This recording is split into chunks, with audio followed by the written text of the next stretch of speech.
So we will see the next part of the chapter, that is energy of particle performing SHM. Okay. Now consider a particle which is performing linear SHM along the path Mn as shown in the figure. Okay. Let O be the mean position. Okay. Mean distance from N and O, M and N. Okay. The particle has started performing linear SHM oscillation. Okay, and it has covered a certain distance x when it has reaches a point P. At present it is at point P and it has traced a certain distance x. So consider a particle of mass m performing linear SHM along the path Mn about a mean position O. At given instance, particle is at point P at a distance x from O. Now velocity of particle in SHM is given by V is equal to omega under root of a square minus x square. We had already derived this equation where x is a displacement and a is amplitude. Now we have to find the kinetic energy of particle. Formula for kinetic energy, half m v square. Okay, so if you put the value here, half m v square, what is v? Omega under root of a square minus x square. So square of that, so we get omega square into bracket a square minus x square, under root will vanish.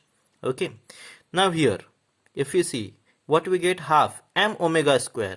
While deriving the differential equation, we have substituted k upon m is equal to omega square.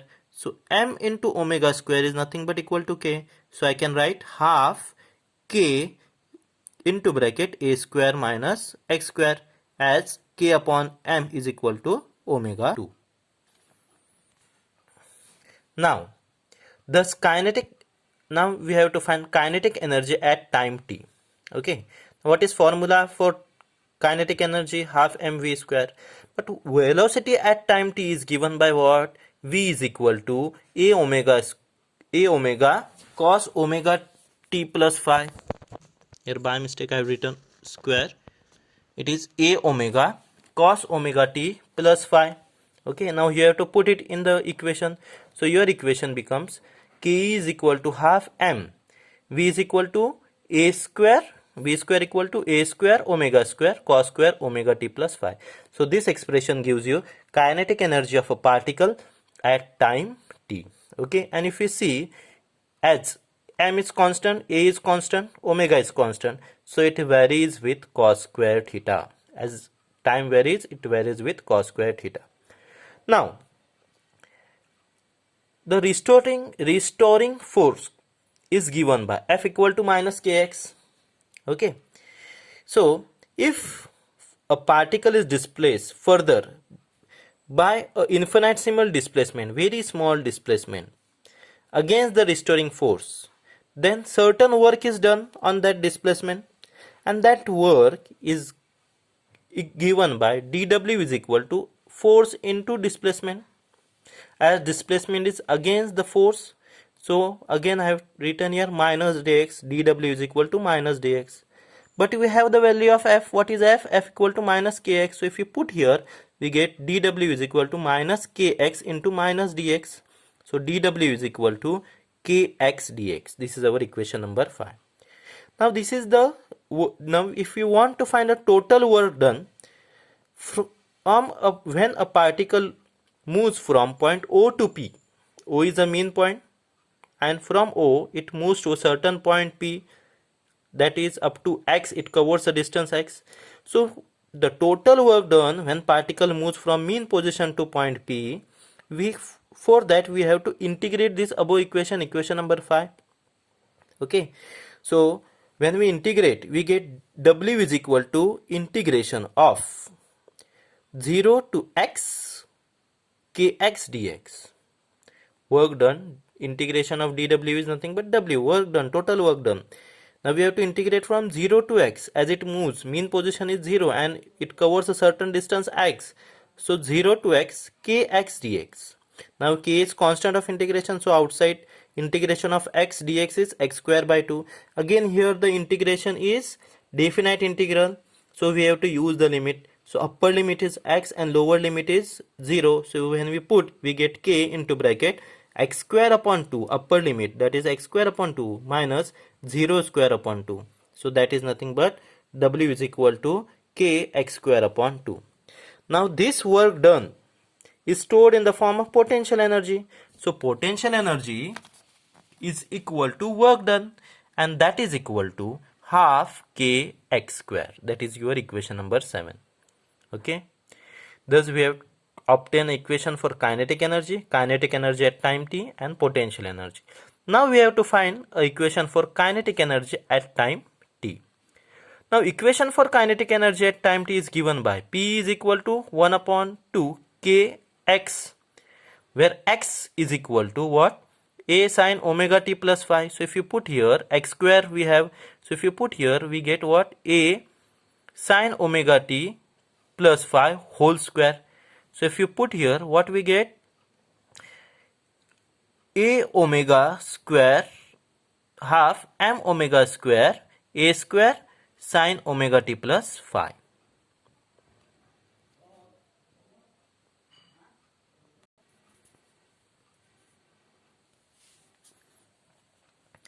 So what we get? P is equal to half m, k is equal to m omega square, so half m omega square, and if you square it, what we get? A square sine square omega t plus phi. A square sine square omega t plus phi. This is your equation number 8. Hence, if we see here, m constant, omega constant, a is constant, so this potential energy varies with time as it varies with sine square, okay, sine square omega t plus phi, or sine square theta. Okay, theta is equal to omega t plus phi. Now we have to find total energy. Now what is total energy? Sum of both energy, potential energy plus kinetic energy. So total energy is equal to kinetic energy plus potential energy. So if you put value of kinetic energy which we have obtained in equation number 2 and equation number 7, so half m omega square a square minus x square plus half m omega square x square.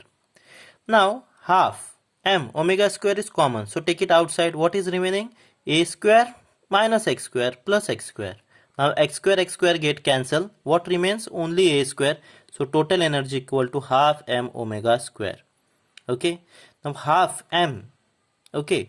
If you see a square omega square, okay, is a maximum velocity. Is maximum velocity. A omega is maximum velocity.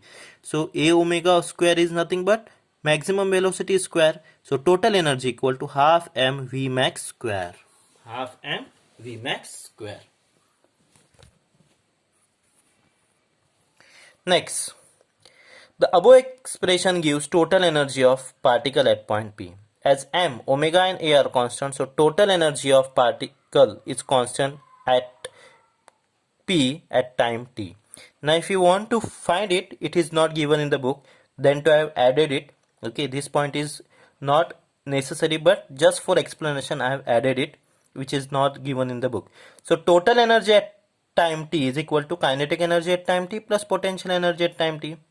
So that is nothing but equal to, we have to write kinetic energy at time t. What is kinetic energy at time t? Half m omega square a square cos square omega t plus phi, and potential energy at time t is half m omega square a square sine square omega t plus phi.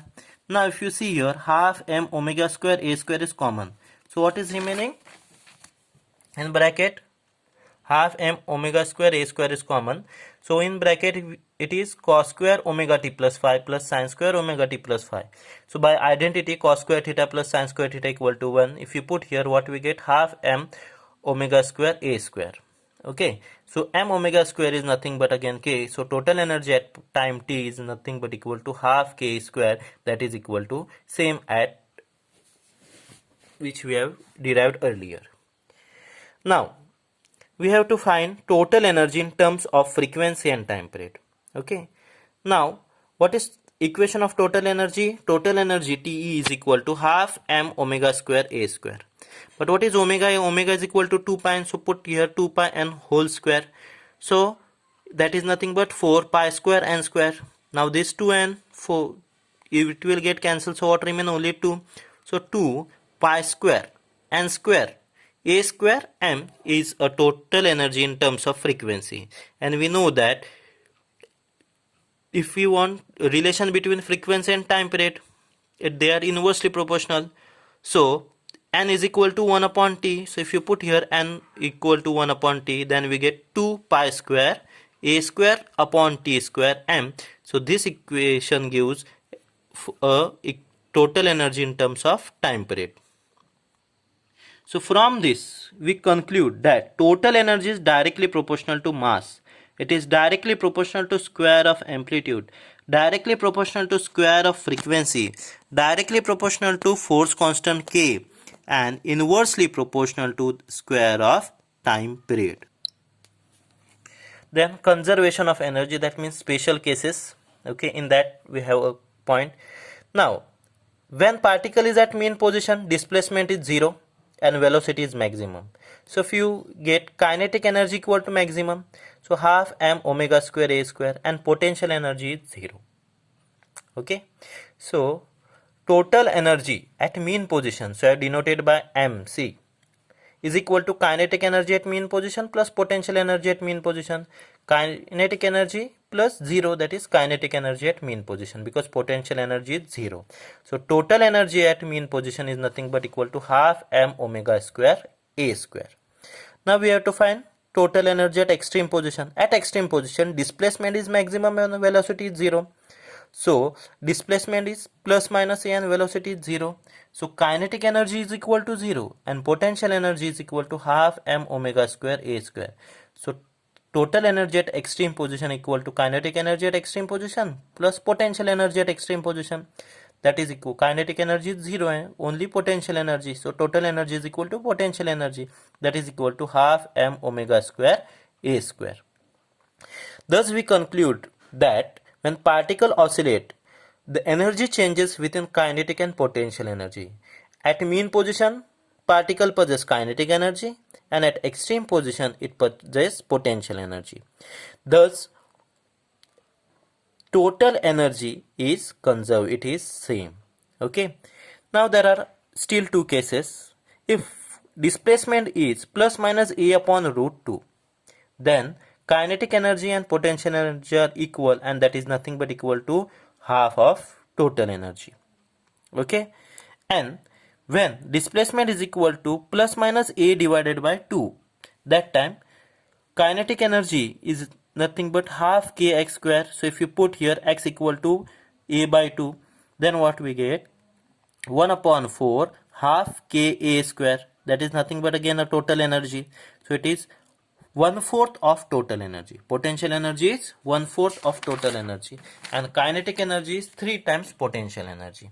So what we say, at x equal to a upon 2, half of amplitude, when amplitude is half, when displacement is half of amplitude, the energy is 25% potential energy and 75% kinetic energy. Then we have here this diagram. Okay, it is asks number of time to show the energy profile diagram of the particle performing linear SHM. Okay, see how it is.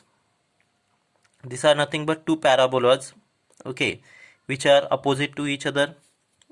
Then this is mean position, and these are the extreme position. Okay, and this is the position at a upon root 2, a upon root 2. Okay, and so we have to write all those, draw neatly, and we have to label all those points properly.